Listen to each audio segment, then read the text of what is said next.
Hey, what's up guys? Ngayon guys,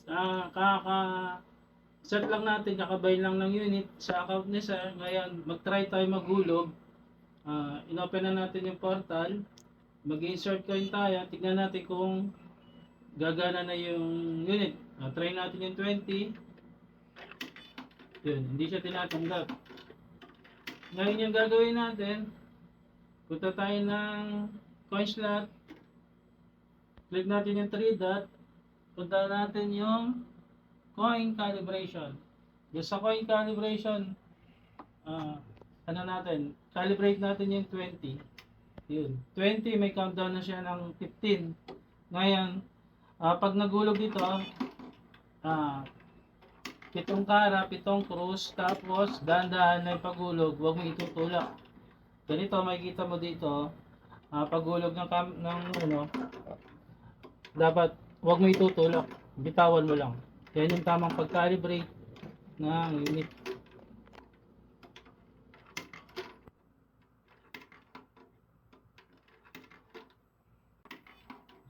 Diretso. So guys, dahan-dahan na yung paghulog. Kailangan yung 15 doon na i-scan siya.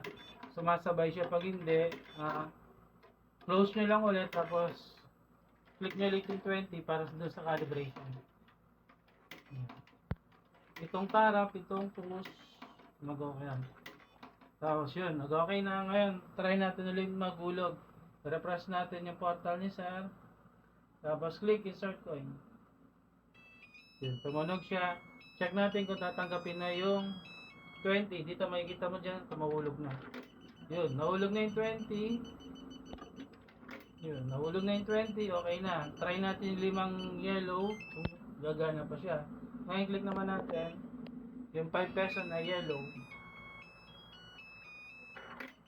Yun, gumana yung 5. Tapos merong sablay. Pag ayaw mandar, close lang natin ulit. Tapos calibrate tayo. Ngayon, pindutin natin yung below na 5 para sa calibration. Ngayon, may 15 na countdown o scan. Yan, ganoon lang paulit-ulit. 1, 2, 3, 4, 5. Sa calibrate pala, wag natin i-delete all. Try natin isa-isa yung coins para malaman natin actual kung anong coins yung hindi tinatanggap o ini-eject. Yan, ngayon. Try natin ulit. Yan. Ngayon, refresh ulit natin yung portal. Kung gagana na yung 5 piso. Sort coin. Wait natin yung countdown, tapos hulog. Yun, pumasok na yung 5. Ibig sabihin, okay na ito. Ngayon, try natin yung 5 polygon. Ito, may issue.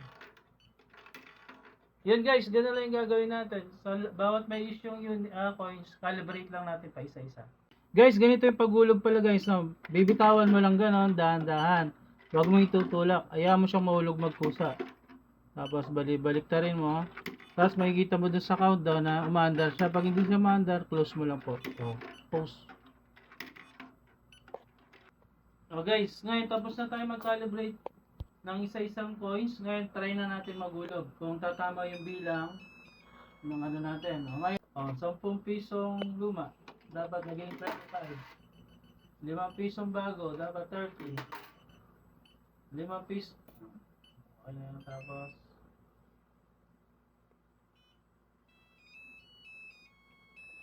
5 pisong polygon. 5. 20 pesos, dapat maging 25. Tama. 10 pisong bago, dapat 35. Tama. Tapos, click natin ulit. Try natin ulit yung bagong 5. 5 piso. 6 pisong bago.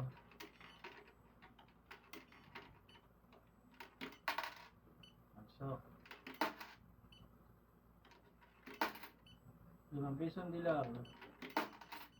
Ayun guys, tama na lahat yung naging ano. Yun lang yung ano natin.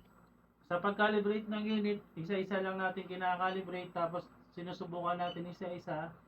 Para pag nag-okay na, pwede natin set sa tindahan natin, sa bakod, o kung saan meron tambayan ng maraming tao. Yun guys, salamat!